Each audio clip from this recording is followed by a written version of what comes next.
great start. Good to meet everyone. My name is Gerson Martinez. Today we're going to talk about hash rate markets, but before we get started, I want to just give you a little background on myself. I am the Chief Strategy Officer for Lugano Energy, the renewable energy company currently building in El Salvador. My background is in capital markets. Just out of curiosity, does anyone come from the capital markets or investment banking background? Yeah, excellent. So back in 2008, during the financial crisis, during that era, I worked for a bulge bracket investment firm in the United States. I worked in the equity derivatives space. So at that time, what our desk did was to help institutional clients manage their portfolio risk through derivatives, right? Equity derivative positions. Basically, that means that when you have exposure to a certain amount of risk in your equity portfolio, you can take positions in derivatives markets that protect you against downside risk, or help you to express a view about the market, right? Through these derivative positions. After some years, I kind of saw the light. I realized that's not the industry that I want to spend my life in. I learned about Bitcoin. I became someone who realized that I needed to spend my life's energy in this space. So today I spend a lot of time thinking about risk as it relates to Bitcoin mining. So I started my own Bitcoin mining company in the year 2020. To date, I have deployed Hashrate to Ethiopia, Kuwait, Canada, Ecuador, and the United States. So like I said, I spend a lot of my time thinking about risk as a miner and how to mitigate those risks. One of the core beliefs that I have, by the way, this is a parenthesis, one of the core beliefs that I have about risks that miners face is actually jurisdictional risk, right? Who do we have here who's a miner, actually? Oh, good. We got a bunch. Good. All right. I'm speaking to the choir then. So one of my biggest beliefs strongest beliefs is that you may be a lowest cost energy producer, you may have the most efficient machines on earth, but if your country turns against you, it's all for naught, right? Ask a Chinese miner in 2021, right? Or X, Y, and Z in the future, right? I truly believe jurisdictional risk is one of the biggest risks that we face. Similarly, in the U.S., if Elizabeth Warren gets her way, I think Americans could be in for a similar sort of awakening. So it's for that reason I'm really grateful to be a part of Lugano Energy. We get to build in a country that's actually very, very supportive of this industry. So that's all background, sorry. But so what we're here to talk about today is hash rate markets, the market for computational power delivered to the network, which we call hash rate. So I'm glad to know I'm talking to a lot of folks that are already aware and familiar with this. So we're going to talk about we'll discuss what miners are competing for and the emergent tools that are being used or being developed that help us manage that risk. So one of the cool things to me about Bitcoin mining companies is that it brings really different folks together.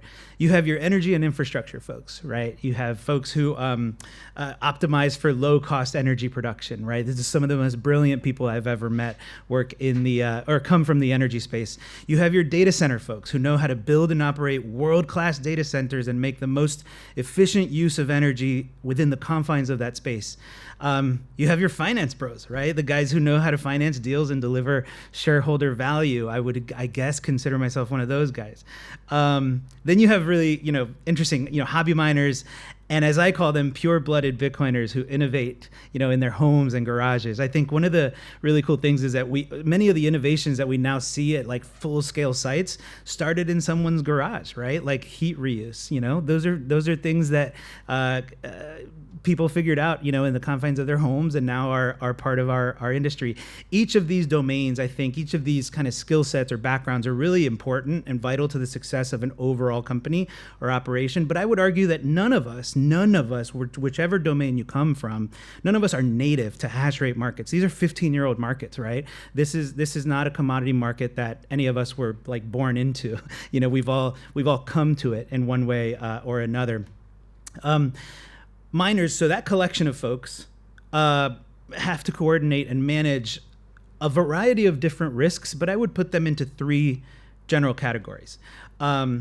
First, you have your input costs, and of course, every miner here knows we're basically talking about energy costs. How do you mitigate or how do you manage energy costs? And for the miners in the room, how do you do that? Give me one example, anybody, of how do you manage or mitigate volatility and your energy costs as a miner? Anybody? Yeah.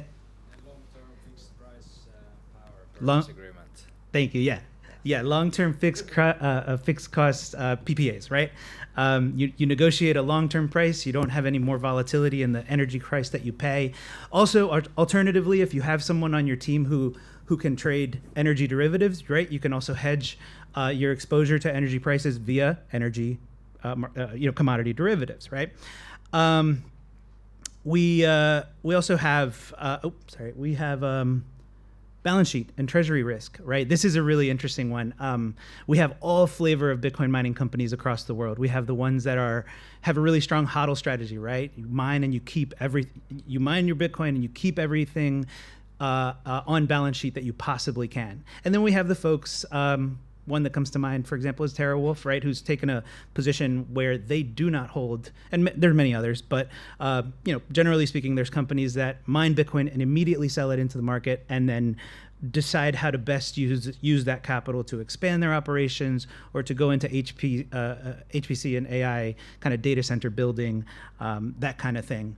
And then lastly, and then what we're going to kind of get into the meat of today is revenue risk. This is something really, really interesting to me. How do you mitigate revenue volatility? And I think pretty much everyone in the room knows what I'm talking about here. This is kind of the subject of today's conversation. So what that lands us in is what we call kind of colloquially synthetic hash rate markets. What do we mean by synthetic hash rate markets?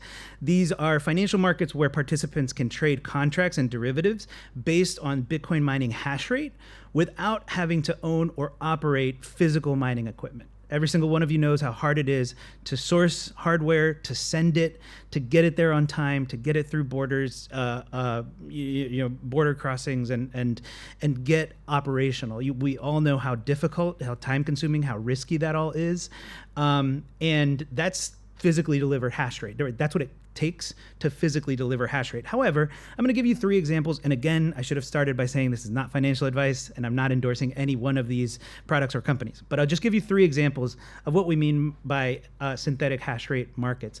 Number one, there is Luxor derivatives. Luxor, of course, is a mining pool and a marketplace for all sorts of things, from ASICs to derivatives and firmware and everything in between.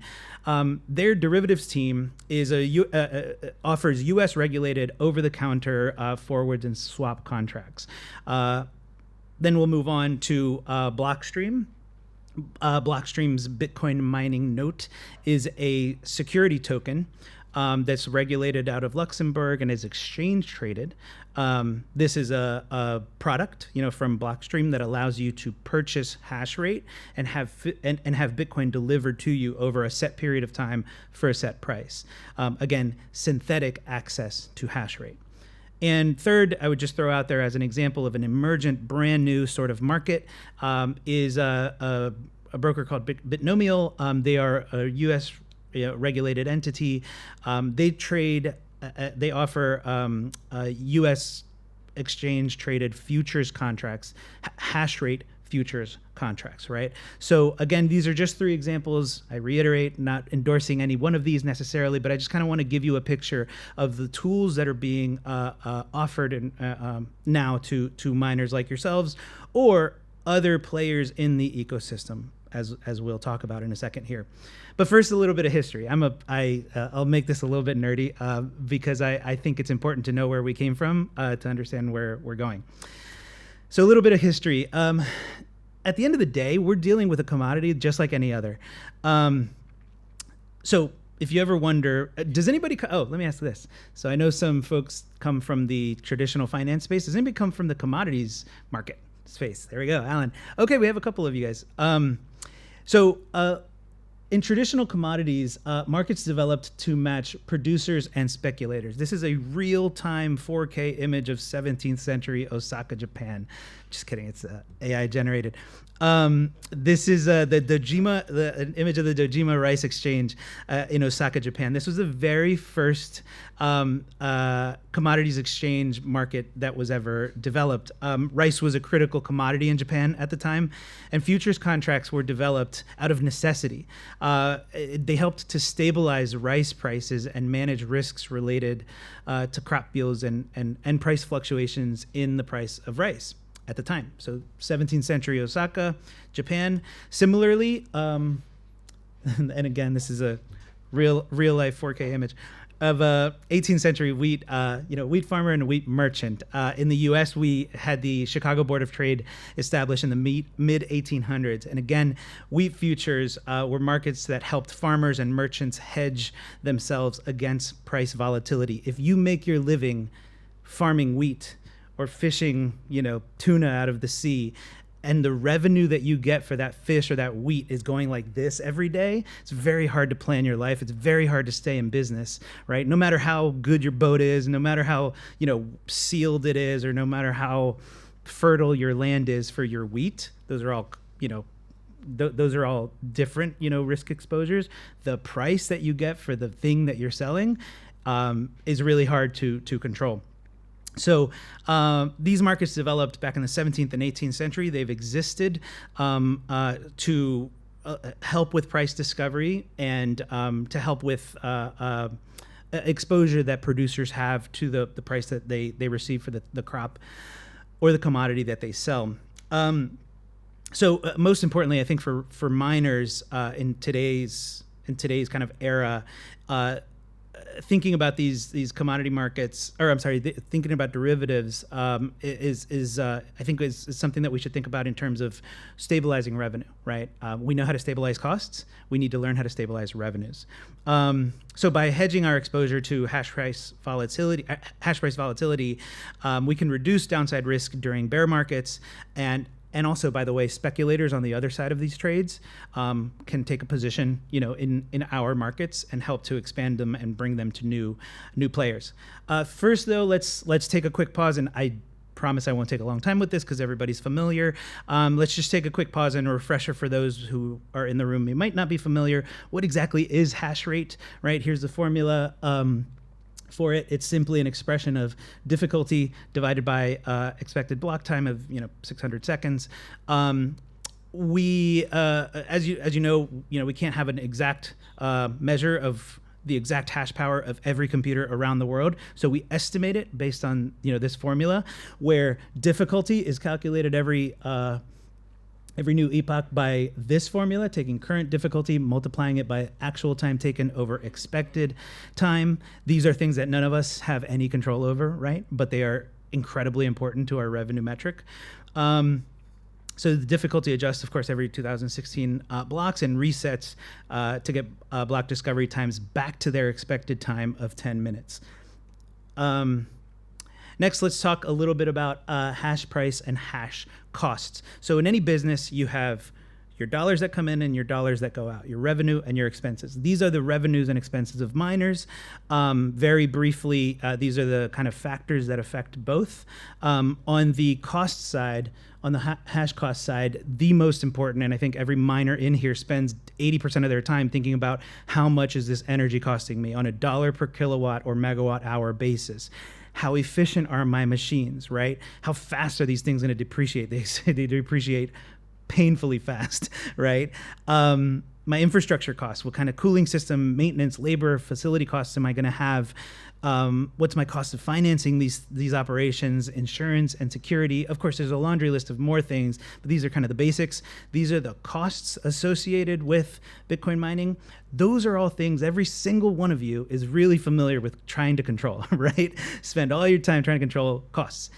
On the revenue side, there's not a whole bunch we can do about the market price for Bitcoin in dollars. Not a lot we can do in terms of the block reward that's offered by the protocol, right? Not a lot we can do to control transaction fees that we get, as reward. network difficulty, mining pool fees that we pay, et cetera. Those are not things that we control. So that's what I want. If there's something to take away from this conversation today, is that I'm trying to shine a light on the part of the formula that we never ever get to control, right? And I hope to introduce you to some of these tools or ways in which we actually can start to control our revenue volatility. That's all that this is about. So what is the fiat? I thought there might be some more like kind of folks that aren't familiar with mining in the room. So I was gonna get into some stuff that you guys are all familiar with. So what is the fiat price of our hash rate? What do we get paid for hash rate? It's called hash price, right? It's the dollar denominated price of the hash that we sell to the network. You guys are all familiar with this. Hash price is this relationship between block subsidy plus transaction fees multiplied by the Bitcoin price divided by network difficulty. That's how we get our dollars per terahash or petahash per day. Pop quiz. Does anybody know today's hash price just without checking your phone?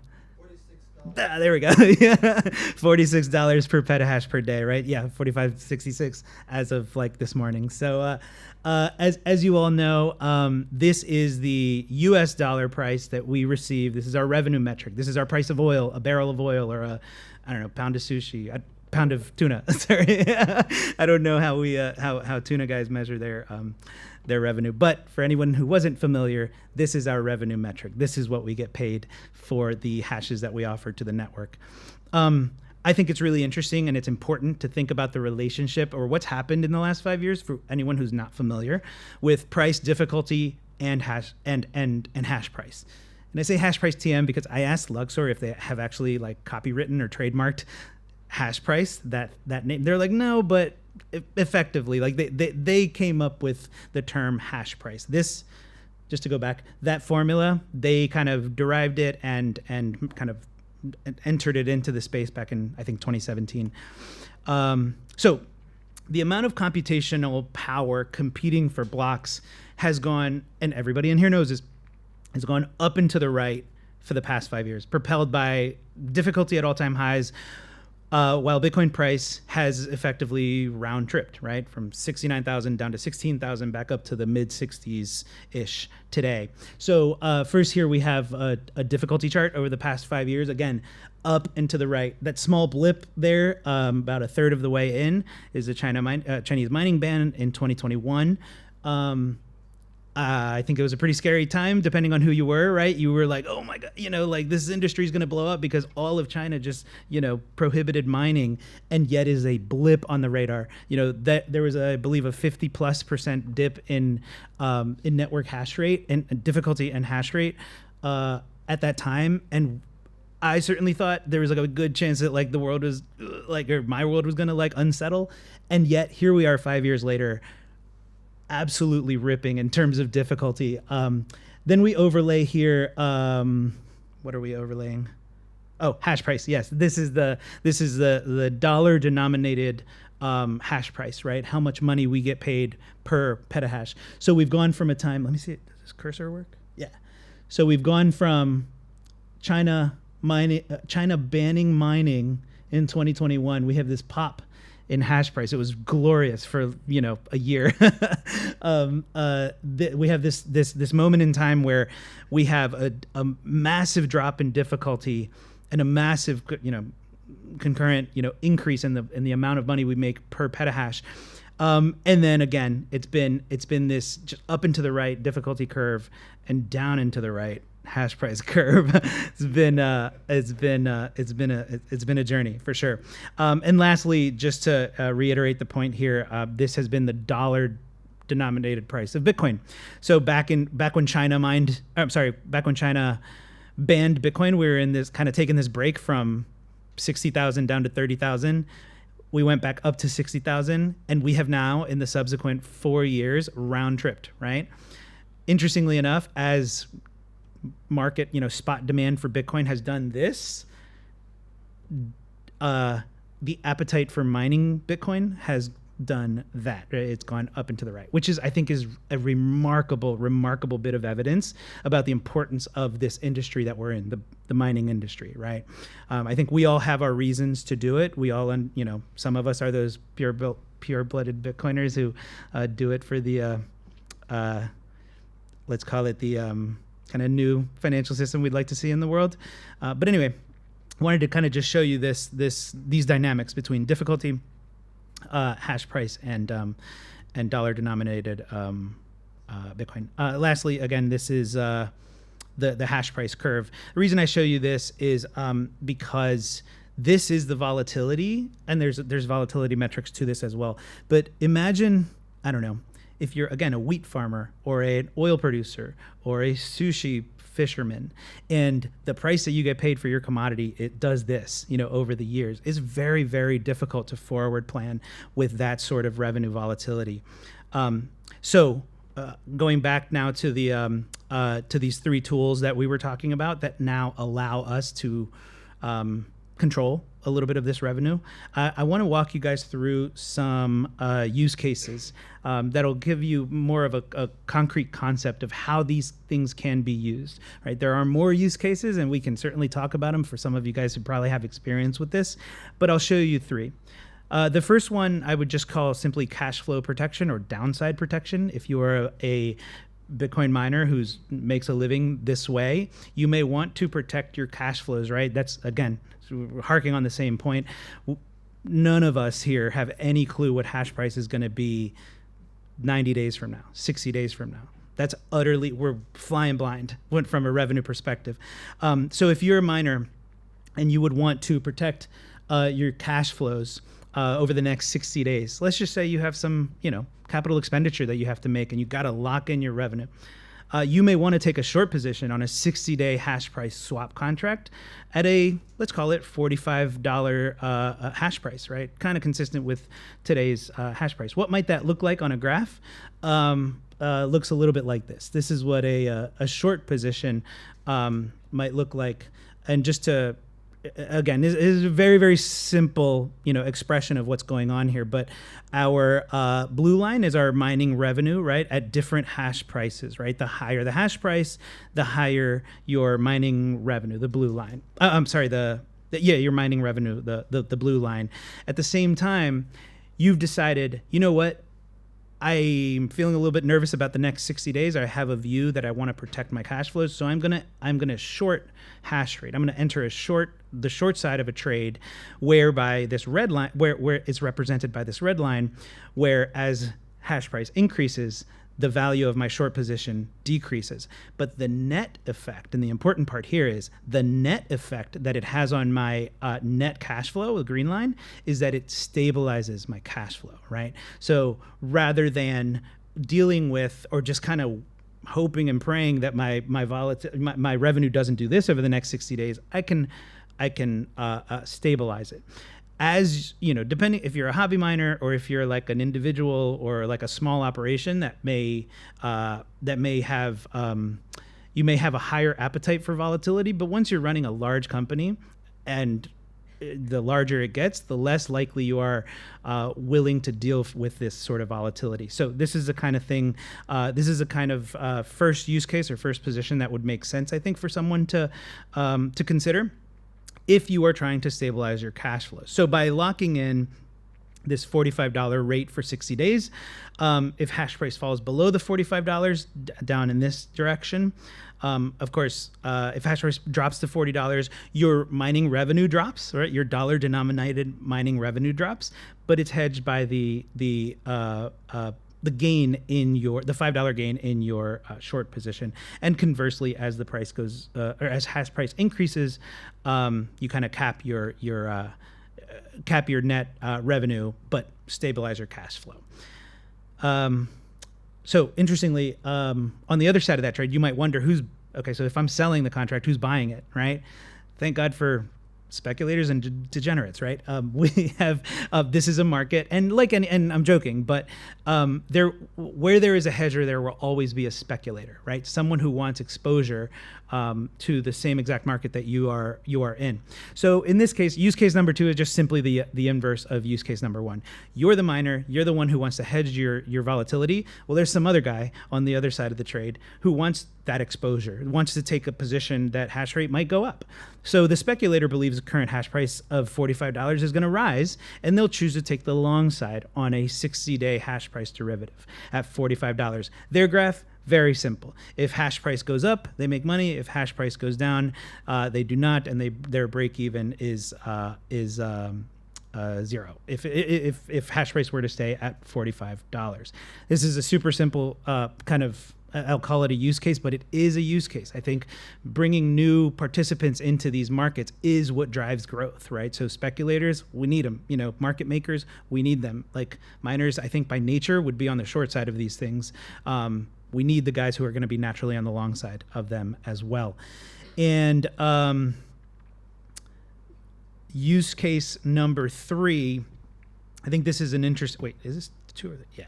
Use case number 3 is an interesting one. Energy producers. Anybody here represent an energy production company or energy producer? Yeah, right. Well, at least one of us. Yeah. So let's assume that you're an energy company that supplies electricity to a Bitcoin mining farm. And for the purposes of this case, you're just exclusively the energy producer. You don't mine Bitcoin yourself. You supply electricity to a Bitcoin mining farm, and you might want to hedge against the possibility that your client, your miner, will consume less energy if hash price drops. So by taking a short position on the hash price, by taking a short position on a hash price derivative, the energy producer can offset potential losses in their revenue from reduced energy consumption. And what might that look like on a graph? Again, I would like to draw your attention to the relatively stable net revenue line, right? This is now an energy producer who has energy, sales revenue, but is now hedged their exposure to the miner's appetite for energy by entering a short hash price derivative position. The net effect is that the energy producer, is able to stabilize their revenue. Same concept. We are stabilizing revenue here. On the other side of this, let's call it a use case 3B, the energy producer might actually want to hold a long position in hash price. In this case, the energy producer, whoever, let's call it Exxon, again, doesn't mine physical Bitcoin themselves. They only sell energy to a miner. Maybe that energy producer has a view that, like, wait a minute, if Stanley Druckenmiller is buying Bitcoin, maybe I want to take a long position on hash price. And they can do so synthetically by taking a long position in the derivatives markets, right? In this way, the energy producer can capture gains from the strength of a mining economy that is rising, even if energy prices, which is their bread and butter, don't move, right? They can still take a position, diversify their kind of revenue streams by participating in hash price derivative markets. This allows energy producer to participate in the upside along with its mining client without having to worry about buying, or developing energy infrastructure for it, or dealing with staff and insurance and treasury risk and all the rest of it, right? Synthetic exposure to hash price. And that's graphically represented. This is what that might look like for an energy producer. What we're saying here is that the blue line represents their just native bread and butter energy sales, simplified energy sales, and then the green line represents what happens when you take a long position in a hash price derivative. Boosts your revenues when you're in the money, and it caps your revenues or actually reduces them, when you're out of the money. So it's an expression of a position, right? Or expression of a view as to what you think a hash price will do over the next 30, 60, 90, 180 days. So I think those are interesting. The reason I'm sharing this with you guys is because I'm trying to paint a picture of ultimately what the future may hold, right? I fundamentally believe that energy producers, I think we're all aware now, this has been part of the conversation for years. Like, we've known that energy producers will become Bitcoin miners, right? They will be probably the largest Bitcoin miners just in general. by the same token, I would say energy producers will probably be the biggest participants, or they will be the market in these new commodity derivative markets, because they will need it. Like, there's no energy company in the world who doesn't have an active, energy futures trading desk, because they're hedging their exposures this way. If they get into the mining industry, they will absolutely need to manage that risk via these products as well. At least it's my view. Okay, and then lastly, this will be my last example. And sorry, I guess I ran through this a little bit, but we can have a conversation. We can talk a little more.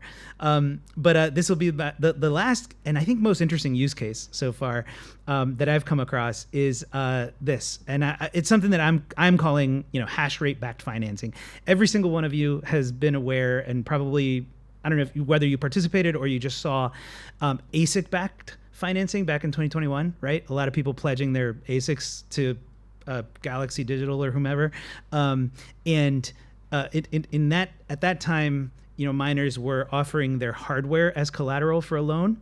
That didn't go very well, right? For the lender or the borrower, I would say, because then, depends. But basically, a lot of miners had to give up their ASICs to the lender that gave them the money so that they can start up. Finding themselves in a difficult position. In this case, a miner may want to purchase new ASICs, just like in 2021, but seeks to avoid U.S.-denominated debt obligations, given the inherent, Bitcoin-denominated nature of mining revenues, or is simply, I would say, unable to access loan services for regulatory reasons, depending on the country that you're in, or in the United States, banking for mining companies has always been a problem. It's always been thorny and difficult. For any myriad of reasons, you may have difficulty accessing financing. So this is an innovative kind of approach to finding financing backed by your hash rate. In this case, a miner might enter what I would call a structured hash rate backed loan. What you do is you sell forward. I'll explain the concept first, and then I'm going to show you like a table with numbers. What you would do is you would concurrently do two things. On the one hand, you would sell your physically delivered hash rate forward, meaning I immediately owe you X amount of petahash. And the example I'll use 30 petahash. I owe you 30. I'm selling forward my hash rate. I am immediately receiving Bitcoin. I want Bitcoin up front. I pledge to pay you back in physically delivered hash rate, right? And on the other side, I'll simultaneously buy a cash-settled non-deliverable forward. The marriage of those two instruments makes hash price irrelevant. So now, whether hash price goes up or down, it doesn't. I lock in an interest rate, a Bitcoin-denominated interest rate, and that interest rate will be reflective of your credit quality with the lender that is giving you this loan. But you sell a forward, a physically delivered forward, and you buy a cash settled forward, locking in a Bitcoin denominated interest rate. To give you a sense of, and I'm sorry that's super small, to give you a sense of what that might look like, and this is just for examples purposes, right? Not financial advice, all that stuff. But in this example, I have a structured hash rate backed ASIC financing deal for 180 days. I'll explain this to you just in general, terms. This person is looking for a 180-day loan that they'll fully pay back interest and principal in 180 days, starting on the 23rd of October, ending on the 21st of April. They get upfront 4.6 Bitcoin, which roughly is $300,000, $303,000. They are immediately receiving the Bitcoin, but immediately also have to start paying a daily obligation of 0.27 Bitcoin every single day, right? So a company, for example, like Luxor, who offers this service, you have to be a pool client of theirs, right? They have to be able to access your hash rate, and they are able to, for example, withhold that daily obligation from your payout, right? So they take the P&I from the balance every day, from day one, right? So you have to have your ASICs ready to go, or you have to be able to deliver them via another another operation you may have. So that's the deliverable forward. That's the sell side or the short side of the trade. The long side is a forward hedge, a non-deliverable cash settled forward.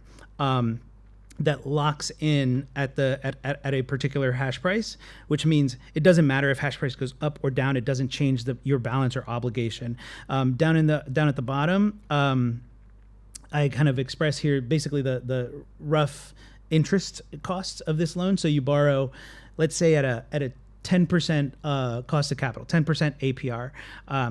And again, I don't mean this to be indicative. Everybody is going to be different depending on the relationship that you have, the credit worthiness, the collateral that you may have with the lender. But let's say you're able to access a 10% APR. So over 180 days, you're going to pay 5%, right? You're going to pay a 5% effective rate.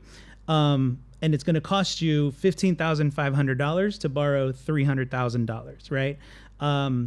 And making some assumptions about the Bitcoin price, right? So and I added just in here roughly how many days to cover just the interest portion of the loan. Take about 12 days of mining those 30 petahash to cover the interest obligation on the loan. Again, everybody's size and needs are different, but I think there are folks, and I think I had this experience as well in 2021. Back then, there were a lot of lenders just eager to. I can give you a hardware-backed loan, a ASIC collateralized loan, or there's all sorts of offers. That were materializing, but I think a lot of folks, first of all of that went away, right? And then in 2022, 23, 24, if you were trying to access financing, it's very different and very difficult. Again, depending on your jurisdiction, depending on your own credit quality, et cetera.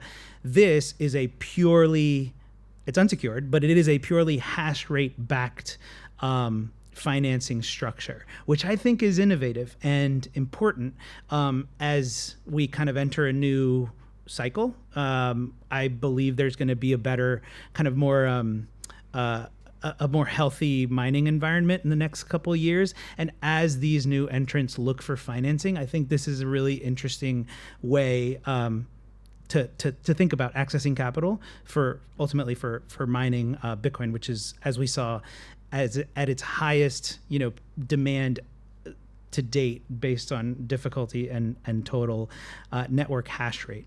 So these are again, just 3 or 4, I think I mislabeled that. That's use case 4.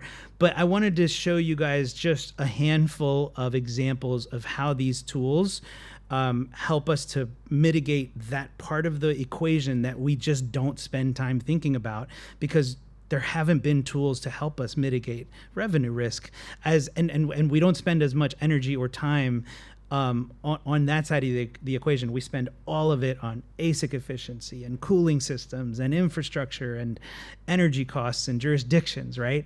And yet we are all subject to the network's conditions for our revenue. That's kind of the picture that I wanted to paint, and I'll end with this.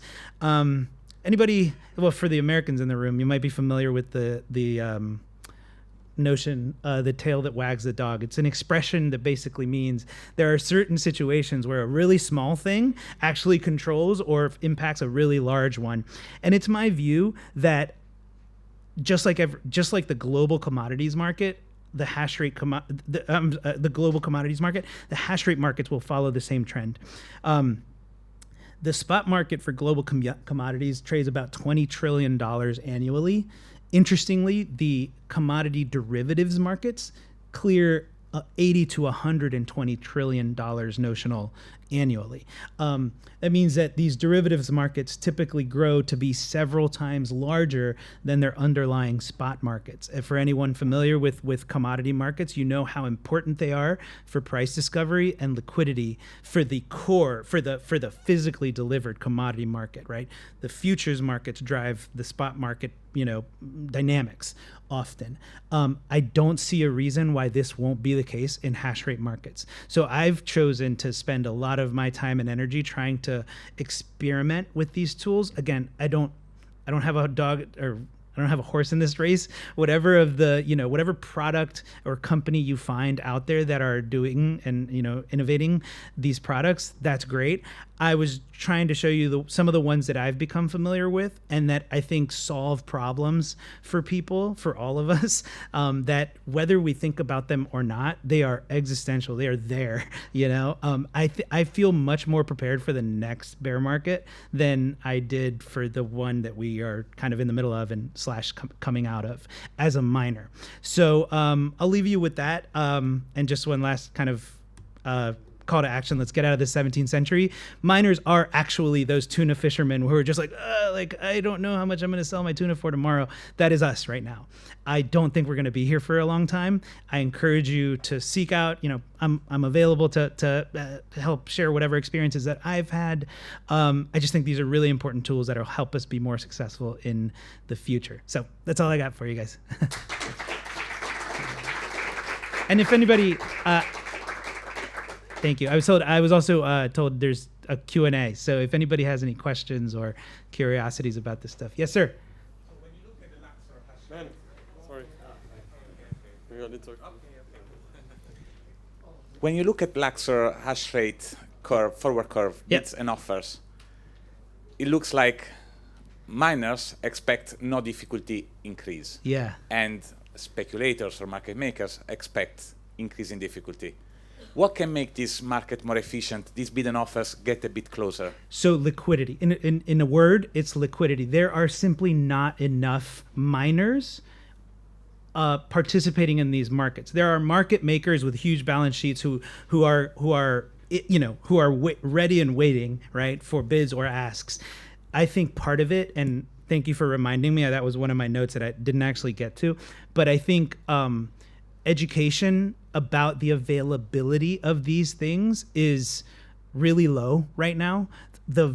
Just to give you an example, Luxor on their best day ever cleared like 5 exahash of non-deliverable forwards. 5 exahash against 700 or so, 700-ish, network hash rate. We're not even at 1%, right, of market, let's say, participation on the best of days. So I think to answer your question, and I don't work for Luxor and I'm not inside, they would have a better answer for you, but from my vantage point, those bids and asks, or the what you see in the forward curve is an expression of low liquidity, I think, or is in part due to low liquidity.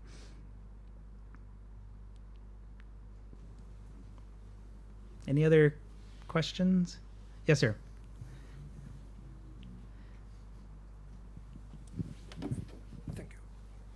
Okay, this is maybe a bit of a stupid question because I don't have a background in financial markets and I'm just a hobby miner. Cool. But I point my hash rate to Ocean, that it's a pool that doesn't pay based on hash price, but right. Just when they find a block. So it's kind of a bit of a theoretical question, but can you think of any financial products or instruments better, that they could use to smooth the variability, because they have this problem of the fishermen that if they don't really find a block, they don't distribute the rewards to the miners. I can't speak for them, but what I gather is that Ocean has made that choice almost like by design, right? Like they have, so you have mining pools like Luxor who pay via FPPS, because Luxor clients, let's say, we want, as smooth as possible payouts, right? As frequent as possible payouts and as high as possible, including fees. Whereas, Ocean has made their choice for, I think, important, kind of core reasons to who they are. So unfortunately, I'm sorry, I couldn't speak to what tools they might be willing or, to innovate on. And those guys, by the way, are way smarter than me. I think when it comes to like the nuts and bolts of the mining pool setup or, structure that they use. I'm sorry, but I wouldn't be able to speak to them, but yeah. Any other questions? If not, by the way, I'm happy to share my contact information with anyone. Like I said, I'm an enthusiast about these products because of the industry that I come from, and I find them to be really important. Sorry, I guess we do have a question back there.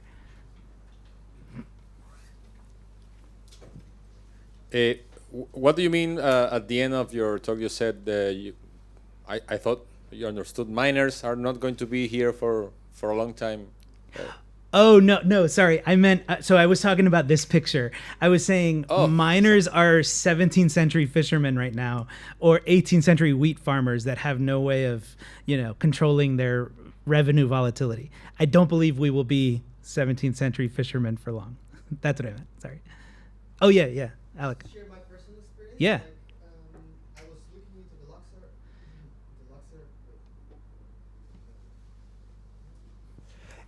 To log in, basically have to go through the KYC, right? Register and link your hash rate to the pool. Right.